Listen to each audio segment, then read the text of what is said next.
नमस्कार बाळांनो, आज आपण कर्मणी प्रयोगाचे जे उपप्रकार पडतात त्या संदर्भात आपण माहिती बघू की कर्मणी प्रयोग नेमका कसा होतो। आता कर्मणी प्रयोगामध्ये सगळ्यात महत्त्वाची सुरुवातच कर्माने होते, म्हणून याच्यामध्ये कर्म महत्त्वाचं असतं।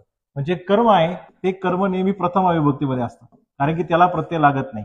म्हणजे कर्मणी प्रयोगाचे 5 उपप्रकार आहे, त्या 5ही उपप्रकारामध्ये जर तुम्ही बघितलं तर वाक्याचं कर्म हे नेहमी तुम्हाला प्रथम अविभक्तीमध्ये दिसेल, म्हणजे कर्माला प्रत्यय लागणार नाही।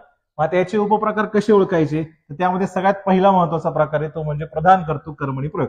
मग हा जो प्रधान कर्तृक कर्मणी प्रयोग आहे, या प्रधान कर्तृक कर्मणी प्रयोगामध्ये वाक्याचा कर्ता हा नेहमी तृतीय विभक्तीमध्ये असतो, म्हणजे त्याला ने किंवा नी प्रत्यय लागतात। मग तुमच्या कर्त्याला ने किंवा नी प्रत्यय लागला की तो असतो प्रधान कर्तृक कर्मणी प्रयोग।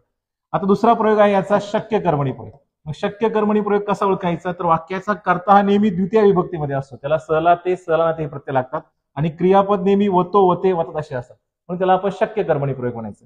तिसरा जो प्रयोग आहे आपला त्या ठिकाणी तो आहे त्या ठिकाणी नवीन कर्मणी प्रयोग, ज्याला आपण कर्मकर्तरी प्रयोग असे म्हणू शकतो, ज्याला आपण त्या ठिकाणी नवीन कर्मणी प्रयोग म्हणतो। तर याच्यामध्ये वाक्याचा जो कर्ता आहे त्याला नेहमी कडून प्रत्यय लागतो, म्हणून कर्त्याला कडून प्रत्यय लागला की आपला नवीन कर्मणी प्रयोग होतो। आणि शेवटचा जो आपला प्रयोग आहे चौथा, तो आहे समापन कर्मणी प्रयोग।